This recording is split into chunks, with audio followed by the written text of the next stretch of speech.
Hello students, I am Dr. Shilpa Kegoda, Associate Professor in the Department of ECE SJBIT. Today I am going to explain band pass signal to equivalent low pass signal.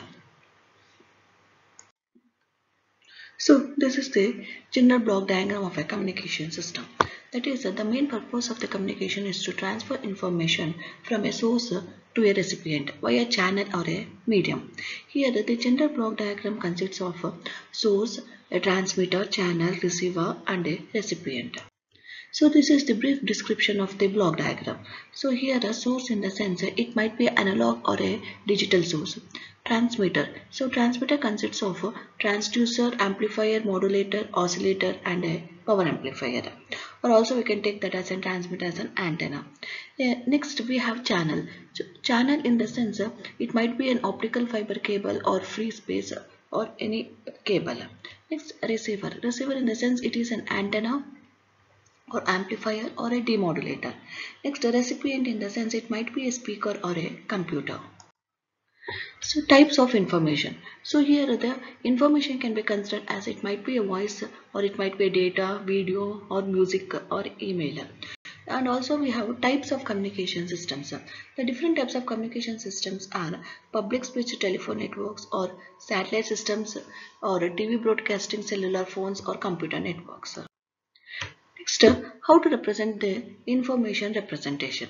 So that means that a communication system converts information into electrical or electromagnetic or optical signals for the transmission medium. Analog systems convert analog message into signals that can propagate through the channel. And also this digital system converts bits into signals. So why we have to use a digital? So because digital techniques need to distinguish between discrete symbols allowing regeneration versus amplification. And also good processing techniques are available for digital signals such as data compression, error control, error correction, equalization and security. And also next we have basic digital communication transformations. So basic digital communication transformations are first one is formatting or source coding. Next we have transforms source information into digital symbols. Next selects the compatible waveforms or introduces redundancy with the facilities accurate decoding despite errors. And also the essential for reliable communication are a modulation or demodulation. Next, modulation means it is a process of modifying the information signal to facilitate a transmission. Now, demodulation means it is the reverse process of the modulation, and also it involves the detection and retrieval of the information signal. Next we have coding and decoding. Coding in the sense translating information bits to transmitter data symbols. And also the techniques used to enhance into signals so that they are less vulnerable to channel impairment. So next we have involved the use of redundant bits to determine the occurrence of the error. So next, why digital communications? So why we have to use digital communications means it is easy to regenerate the distorted signal, and regenerative repeaters along the transmission path can detect a digital signal and retransmit a new noise-free signal. And also these repeaters prevent accumulation of noise along the path. And also the input to a digital system is in the form of a sequence of bits, and also it is immune to distortion and interference. So and also by using this digital communications, the hardware is more flexible, and also digital hardware implementation is flexible and permits the use of microprocessors, mini processors and digital switchings and VLSI.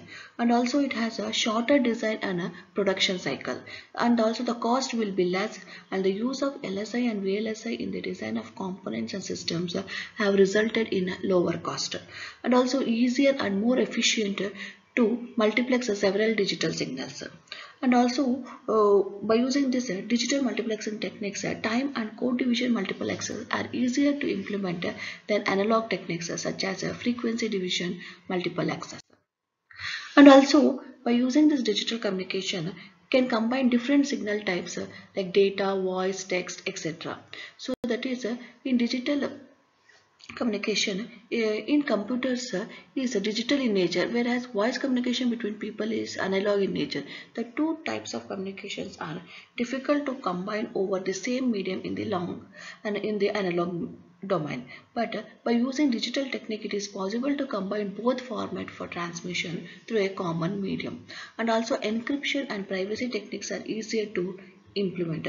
That is a better, it is a better overall performance. And also digital signals can be coded to yield extremely low rates and high fidelity as well as privacy. So, some of the disadvantages of using digital communications are, but this digital communication requires a reliable synchronization, and also it requires analog to digital conversions at a high rate, and also it requires larger bandwidth, and probability of error or bit error rate will be high. Next, goals in communication system design. So what are the main goals in this communication?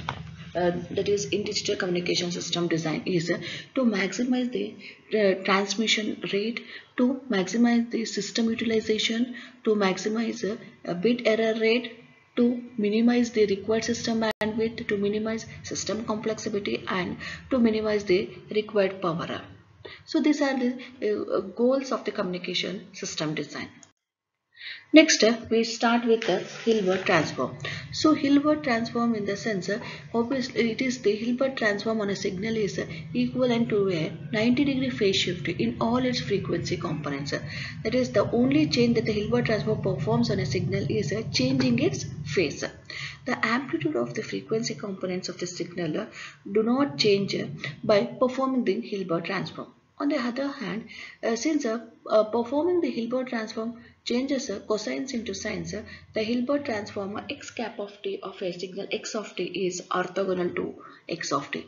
Also, the Hilbert transform introduces 90-degree phase shift, carrying it twice causes a 180-degree phase shift, which can cause a sign reversal of the original signal. So this is a Hilbert transform where I have considered x of input as an x of t, and after applying the Hilbert transform it will be equals to x cap of t. And also the Hilbert transform x cap of t will be equals to minus j signum function of f into x of f, where minus j signum function of f will be equals to, it will be equals to minus j for f greater than 0 and plus j for f less than 0.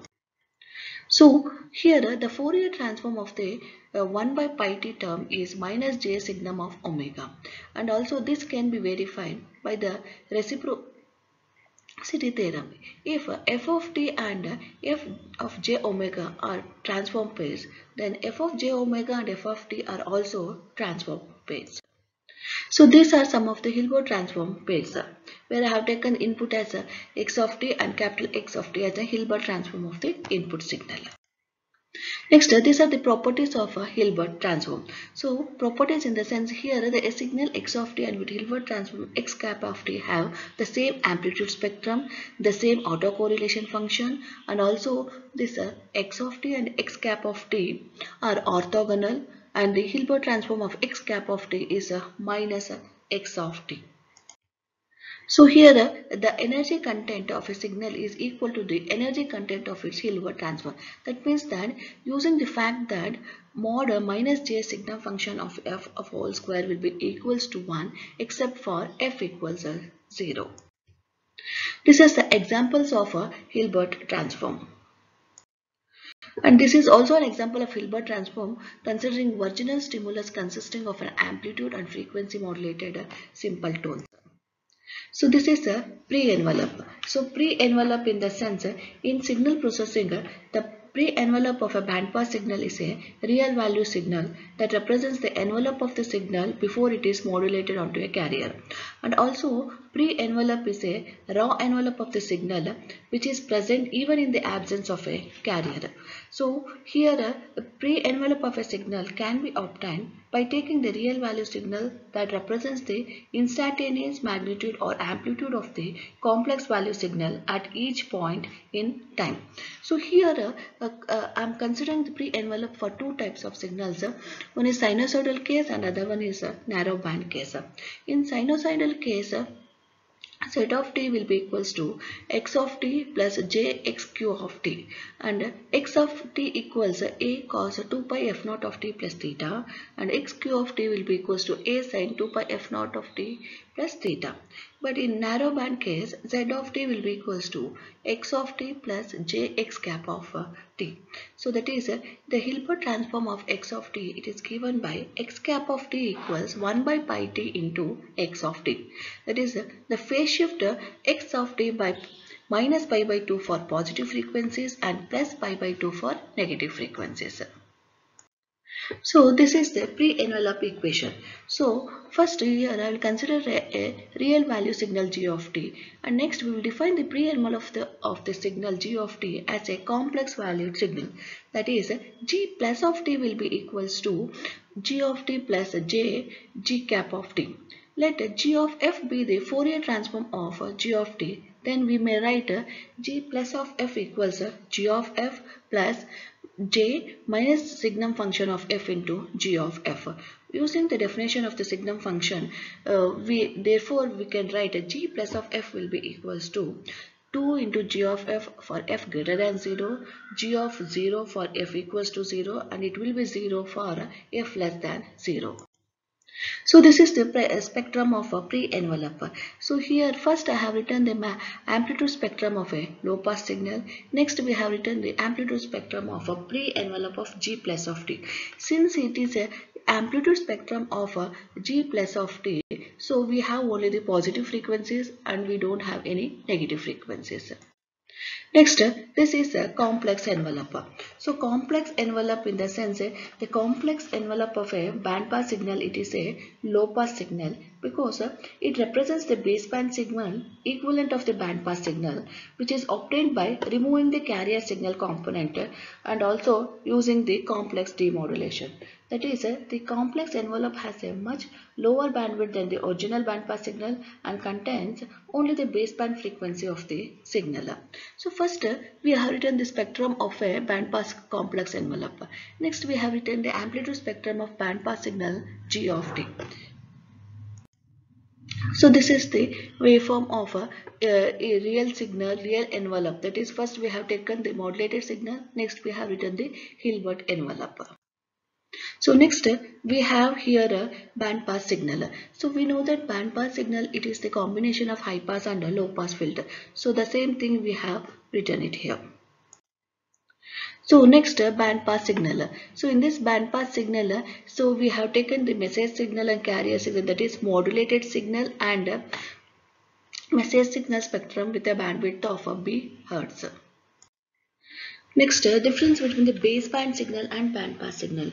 Here we are converting baseband signal to bandpass signal with shifting with the carrier frequency Fc. So that means that baseband signal in the baseband signal spectrum not created around a non-zero frequency and it doesn't have any DC component. But in bandpass signal it have a DC component and also have a finite bandwidth around or at Fc. So this is the bandpass signals. And next, and also the bandpass signals and system representation. Here the channel over which the signal is transmitted is limited in bandwidth to an interval of frequencies centered around the carrier. And also signals and channels that satisfy the condition and that their bandwidth is much smaller than the carrier frequency are termed narrow bandpass signals and channels with no loss of generality for mathematical convenience. Thank you.